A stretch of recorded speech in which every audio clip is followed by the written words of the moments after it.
Brother మీరు చెప్పండి. అంటే ఇప్పుడు అంజలి మీద చాలా నెగటివిటీ వస్తుంది. ఆమె తప్పులు కూడా చాలా ఉన్నాయంటూ కూడా దాని గురించి కూడా చాలా మంది మాట్లాడే ప్రయత్నం చేస్తారు. సో ఏంటి మీరు అంజలితో మీకు కొంచెం ఆహ్, క్లోజ్ కాబట్టి ఆమెతో కలిసి మీరు వర్క్ చేశారు కాబట్టి మీరేం చెప్తారు దాని గురించి? మే మా అక్క లాంటిది. హ్మ్. అంటే తప్పుగా అంటే ఏమొస్తుంది? మీరు మీ సమాజం నుంచి మీకు ఎటువంటి ప్రశ్నలొస్తున్నాయి చెప్పండి? నేను చెప్తాను. అంటే కూతుర్ని పెంచడం విషయంలో ఆమె కూడా కొంచెం అశ్రద్ధ చేసింది అనేది. ఇప్పుడు ఎలా అయిపోయిందంటే బ్రదర్ వాళ్ళది తెలిసి తెలియని వయసు. హ్మ్. ఇప్పుడు ఆమె రెక్కల కష్టం చేసుకొని, ఏదో కాయ కష్టం చేసుకొని తల్లి పొద్దున్నే ఏదో పనికి పోయి, పొద్దంతా కష్టపడి సాయంత్రం ఇంటికొస్తది. పిల్లలు స్కూలుకెళ్ళి తర్వాత ఏమంటారు చదువుకున్నంత సేపు చదువుకొని, స్కూల్ అయిపోయిన తర్వాత కొద్దిసేపు ఆడుకొని ఇంటికొస్తారు అనుకుంటారే తప్ప, వీళ్ళు ఎవరితోని మాట్లాడుతున్నాడో ఏందో చూసే ప్రయత్నం చేయరు. ఇప్పుడు పిల్లలది ఎలా అయిపోయింది ఫోన్ ఇయ్యకపోతే నువ్వు ఇస్తావా? ఇయ్యవా?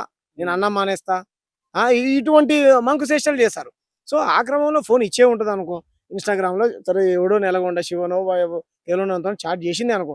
కానీ కూతురు ఇలా నాశనం కావాలని ఎవరు కోరుకోరు గదా!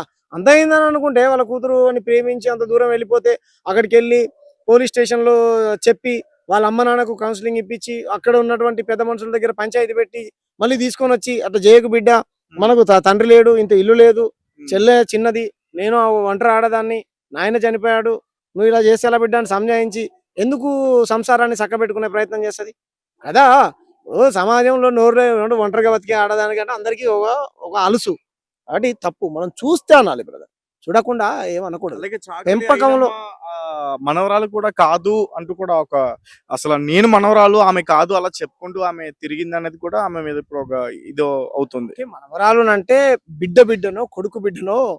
కాదనేది మరి నాకు తెలుసు. మరి అవునో, కాదో తనైతే గర్వంగా నేను ఐలమ్మ మనవరాలిని, ఆమె వారసత్వాన్ని ముందుకు కొనసాగిస్తాను అని గర్వంగా చెప్పుకునేది. అంతవరకే మనకు తెలుసు తప్ప సరే అయితే అయినా కాకపోయినా తప్పేమున్నది? అప్పుడు ఆమెమో ఆమె వారసురాలిని కాబట్టి నాకు కీర్తి కిరీటాలు ఇయ్యండి అనేం కోరుకోలే గదా! హ్మ్. ఆమె కుటుంబానికి అన్యాయం జరిగింది. పలు వేదికలలో ఆమె సాకల ఐలమ్మ మనవరాలని గర్వంగా చెప్పుకునేది. అది సమాజంలోకి బాగా స్ప్రెడ్ అయింది. తప్పేముంది? అయితే కానీ right. Okay. Thank you. Thank you. So guys చూసారు కదా! మొత్తానికి ఇన్‌స్టాగ్రామ్‌లో 8 నెలల పరిచయం. దాని తర్వాత ప్రేమగా మారటం. వాళ్ళిద్దరూ ఇంట్లో నుంచి పారిపోదాం అనే ప్రయత్నం చేయటం.